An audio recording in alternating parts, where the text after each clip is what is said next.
Hello, everyone. Alexis is my name. I feel a little bit stretched staying here in front of you, and I felt somehow stretched already having the invitation. As I'm a practitioner, I usually don't speak about what I do, I just do. I didn't write any book, and I barely had time to actually summarize my thoughts on what I'm doing, how I'm doing, the things I'm doing. So having to create this presentation somehow it's been already a big challenge for me to try to put into some sort of phrases or some sort of framework, things that I somehow believed or helped me in my experience so far. Now, the second part was that the second stretch was the fact that reading about this conference and about the profile of most of you here, like coming especially from the IT industry and developers and so on, that was what I've understood. And having the topic of building teams and effective, resilient teams, I was like, what am I supposed to tell these guys? As in my view, most of the amazing examples that I see happening, and maybe the world doesn't look that much at them, it's, I don't know, open source society, hackers all over the place, who work without necessarily having a big leader or without having very clear, I don't know, management books behind, and they manage amazing and very effective and probably the most resilient teams. So I didn't know necessarily what am I supposed to talk, especially to you kind of coming from that area. But then again, I thought, okay, I'll just share with you some of my experience, and see if we can together maybe look at some things differently, or try together to make some things more explicit, things that maybe we've been all thinking about so far. So one key element for me throughout my last year since I got into this, let's say, concept of leadership, because let's face it, I don't know if too many of us, we wake up in the morning and the thing we want it always to do was to be a leader. Like, more or less for me, it was a concept that I've learned in the university as a concept. And then I started looking into it and tried to understand what is exactly meant by that, and what is this whole literature about leadership and leading people. And as the previous speaker went through, you see all these models, leader as a host, as a servant, as a hero, it's a bird, it's a plane, no, it's Superman. You look at them and you think, okay, they might be all true, but in the end of the day, if you look, for example, like just Google search images, leadership, yeah, you see always the leader is something different. Yeah? This is just like my Google search screenshot, leadership. The leader is always red, or somehow it's something different and special than everyone else.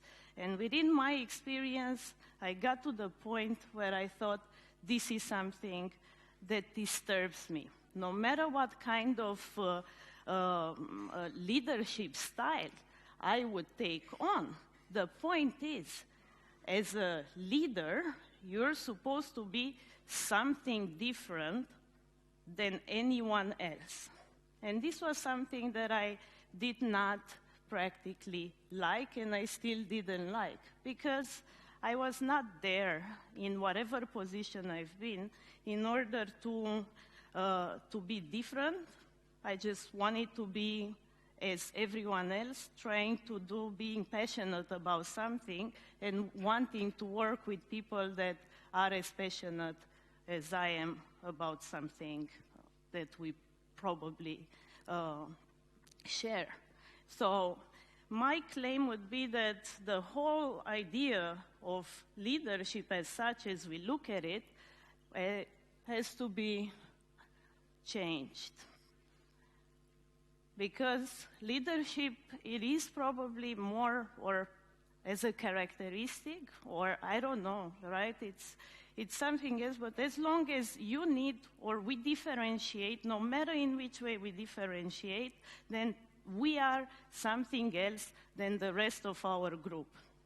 A leader, no matter if the others are guests or servants or masters or non-heroes, they are anyway something different than the leader itself. And that, in my view, creates a little bit of the issue that at least I was facing. Because your group, be it a community or be it your teams, starts looking at you as something completely different than anyone else, with different characteristics, with different expectations from you, etc. Now, what am I like? Where am I coming from? Just to put a little bit in perspective what I'm doing. Yeah, so I'm practically building communities. I'm working with different groups within society in Austria, in particular. In the last year, this year, 2016, our community of entrepreneurs, of social entrepreneurs, raised to 500 people. I'm working in a different project where we are building transformative teachers, educators, people that are committed to turn around education in Austria. And this year we've been working with more than 1,000 of them, people from, like, teachers from all over the country, and with politicians, people engaged in the political sector, and who want to transform politics towards a more collaborative setting. On top of that, I manage the Impact Hub Vienna. I'm one of the co-founders of this organization. And this organization, it's about, like, has 15 and a half full-time equivalent, revenue around 1.3 million, and profit around 10% this year, and it's been, like, growing in revenues, tripling the revenues practically in the last 3 years. So this would be where I'm coming from, what the experience that from which I'm speaking right now, just that you have a little bit of a background of where I came up with these ideas or these practices, and why this mindset, it helped me get these results on one side, and hopefully will help you out as well. So coming to the things that I believe are important in building teams and so on, one key element is the way we think about, and what is our thought pattern, our mindset, what is the paradigm that we have about some key elements that have been talked about throughout the whole leadership and team literature. And the first one to start with, it's what is really your paradigm about the people? How do you believe people in essence are?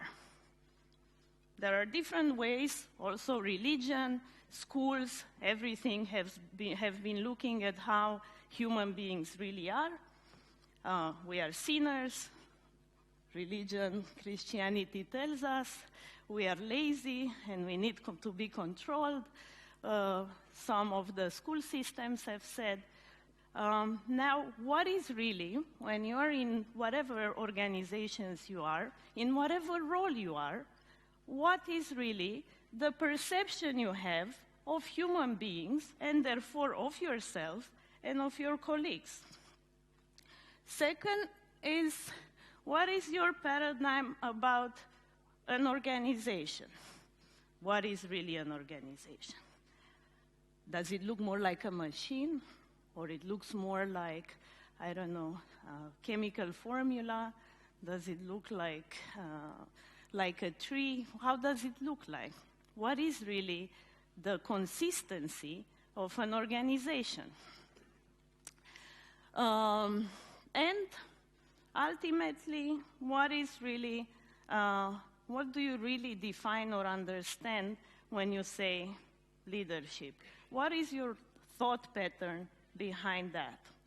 These three questions I found essential in bringing on any kind of activity and defining in the way the results of what we are doing. Now, what helped me, and of course I'm myself an entrepreneur, and I work with entrepreneurs, and I do that because my basic belief about human beings is that we are ultimately value creators.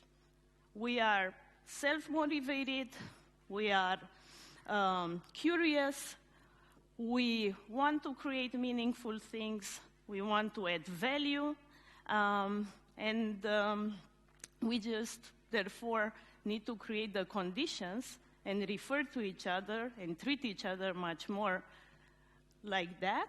And then reality starts transforming rather than treating each other like people who have to be made sure that they do what it said, and they might be lazy or they might be tricking you, and they need to be checked or, I don't know, educated, you know. That's a different paradigm that I think is wrong. Like, do we look at the people as children or as mature individuals who can take responsibility for themselves? They can take feedback, they can understand by themselves when it's right and wrong?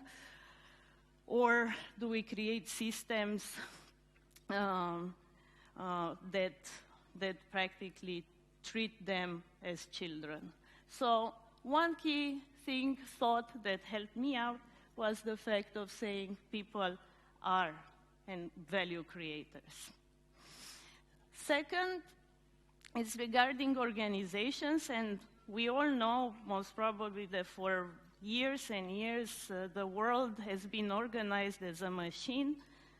At the moment, we start believing that the organization is organic, as its name practically partly says, and that it is not a command and control mechanism, but it has its own dynamics and its own evolution that we need to understand, and we need to look at it much more as an evolving aspect rather than as a machine that whenever it's not working, we can just figure out, engineer it, and fix it. And about leadership, I think, as I said it before, it doesn't need to be somebody in front or somebody with a special role, but moving leadership more as a characteristic. Like you'd say, you are leadershipistic, or I don't know how to say it, but like we need to create characteristics that everyone actually starts showing, rather than give the accountability, the responsibility to one particular person or several particular person in the organization, and no matter what saying before, say you are responsible for that, but have that as a characteristic of your whole group, no matter in which group you find yourself, a community, an organization, a company, a team, where everyone creates and evolves a new framework, yeah, and enabling environments. Practically, if we start focusing much more in creating the framework and the space for us, the system, for us to be able to self-organize much better and bring about that characteristics that we have, in focusing on the system rather than focusing on the people, I think we are creating much more resilient structures than if we continue focusing in building up different key people within a system. Because then the system still, it's based on these key individuals rather than being based on its own framework, in its own infrastructure, in its own practices and processes. So, I don't know how much time do I still have, 23, okay, I still have some. Therefore,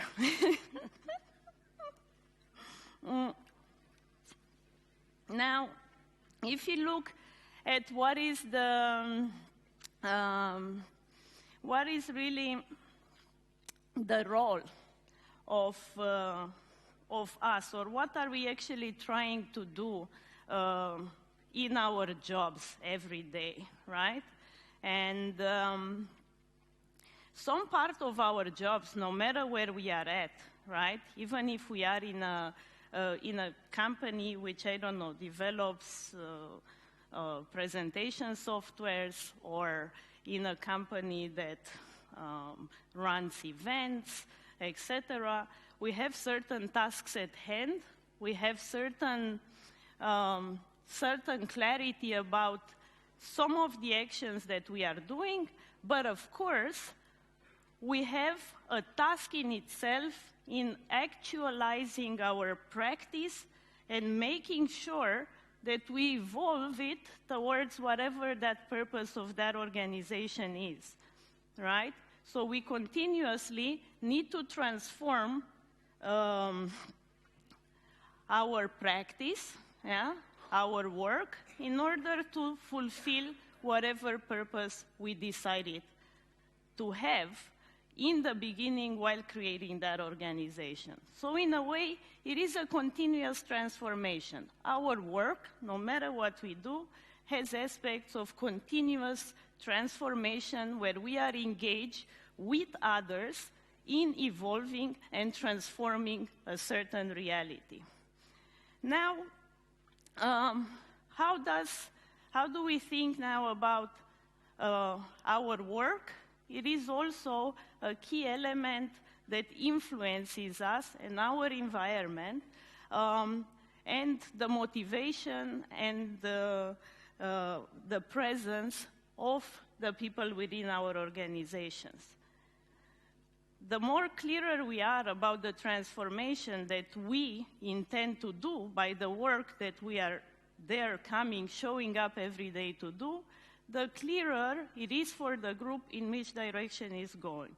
Now, and with that, also the capacities, the capabilities of everyone are invited much better to show out in the work. Now, most of these transformations, so whenever we have bigger tasks at hand, yeah, they are most of the times slow, They are uncomfortable and intense. Moving from a system, if we take now what I've been talking before with these new paradigms, moving from that old system to a new system, for example, is going to be very slow, intense, and uncomfortable. We, in Impact Hub Vienna, we started practically in 2014 to let go of all this old mindset, yeah? And we started a full implementation of holacracy. Looking back at the conferences, you guys seem to have been reading or like listening, there were talks about holacracy. How many of you have been hearing the talk on holacracy previously or knows what holacracy is? Okay, not that many, as many as I imagined. I thought that there were more. So it's a new way of looking at an organization in a much more organic way, where you let go practically of jobs, of hierarchies, the way we know them, and you start focusing on distributed authority. Practically everyone has clarity about what the organization counts on him, and the system self-organizes around that. But my talk will not be about holacracy. I thought you guys would know it. We can think about that or talk about it more in the Q&A. Now, next thing, transformation needs emergence. And maybe here it is the point of talking how much control do we actually, and how much planning do we actually need. Most of our systems are based on very clear planning and then executing on a plan. But most of the real work of transformation needs things to show up. We are engaged in a reality, we create something, something comes out, and afterwards we take it from there and we evolve it. Another key element is making sure that we stay in the chaotic space.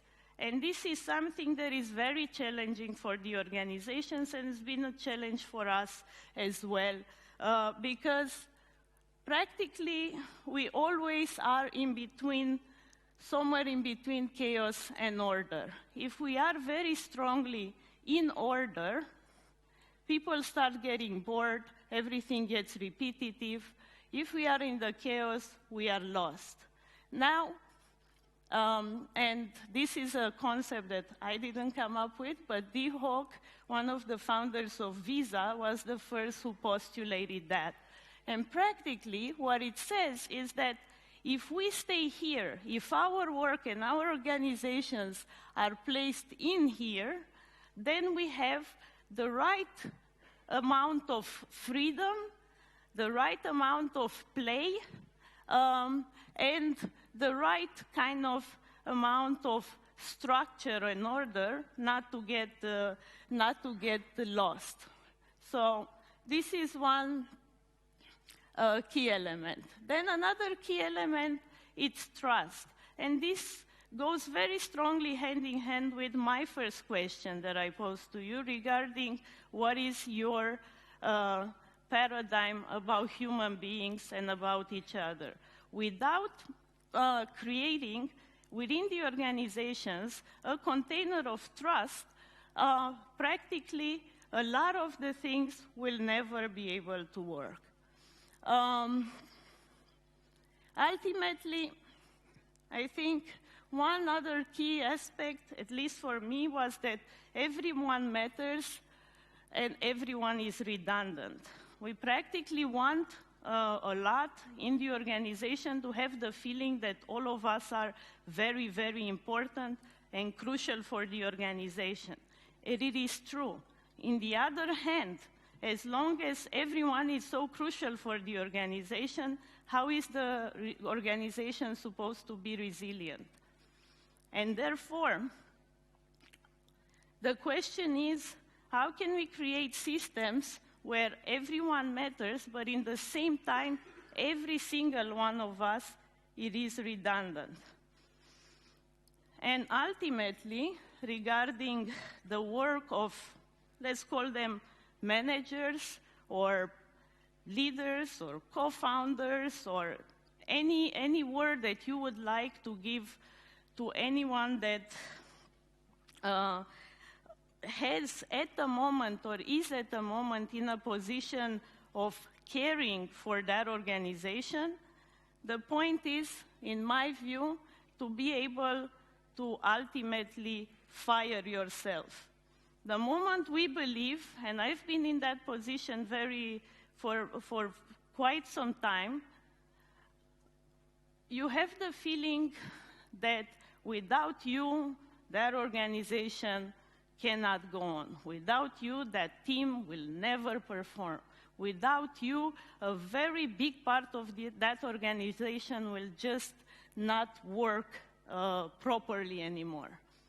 Now, as long as we have that belief, that organization, again, is not resilient. And the system that you have created, and as we said before, as a work of every one of us, as a leadership work of every one of us, we need to create systems and frameworks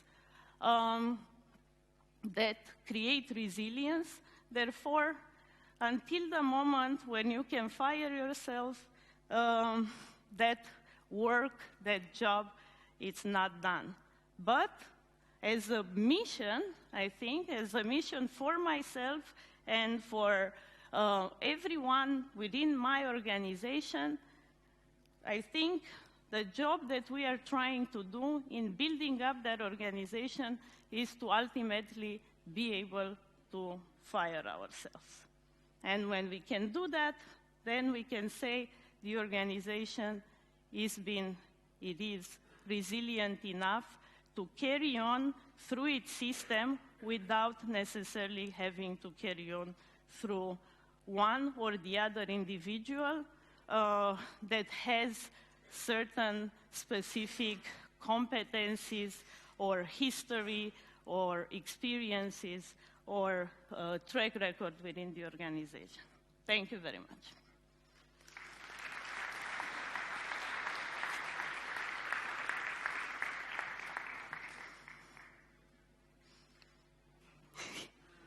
I finished word. Questions to you, a whole bunch, and the rest of them in the place of the open space. Can you stand up and wave? We'd like to meet you. Thank you. Shall I take this as a compliment or as a non-compliment?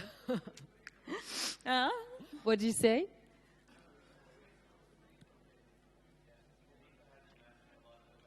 Reka has, yeah, even yesterday. Reka is very active. Who is Reka?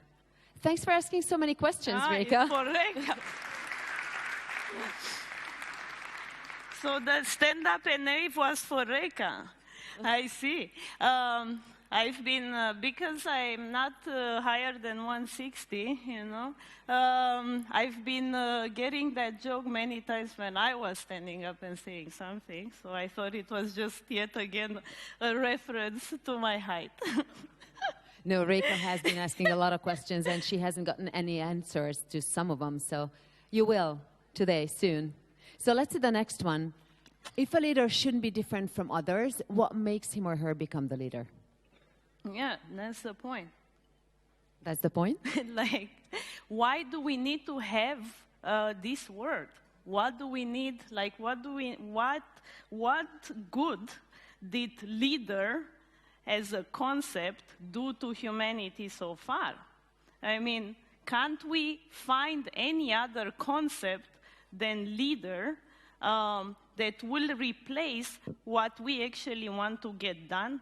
Because I think that as long as we keep this concept, we keep on falling back one way or the other into old patterns that make one separate from the other. And there are enough systems, like if you look in different types of organizations, not in nature or so, where you do not necessarily have one particular leader or leadership as such. Well, then Reka's next question fits into that really well. Do you have or did you have good examples ahead of you, idols who impacted your view of or behavior as a leader? The word idol is something that's maybe not the one that you want to be using. Yeah, I don't know. I was a Michael Jackson fan. No, of course, there are people who've been an inspiration for me, right? I think all of us have people in our lives who have provided an inspiration in many ways. I was very inspired, and I still am, by the theories of Otto Scharma, who wrote the Theory U. He's an inspiration. I don't know if I would call it a leader. For sure, he inspired me, and he inspired many other people. I was inspired by Muhammad Yunus, Professor Muhammad Yunus, who created the Grameen Bank and the microcredits. There are many different people that inspire me, of course. Nevertheless, again, the question is that how far do we stretch this concept of leadership? Do we need to say that it's their leadership that inspired me, or just their way of working, their passion, their thoughts that actually inspired me? Well, there was a good question that was highlighted just a minute ago that fits into it, but I don't dare to go back to it. Let's look at the one that's blue now. You have 3 groups in Impact Hub: entrepreneurs, teachers, and politicians. How do you build effective teams from these 3 diverse groups?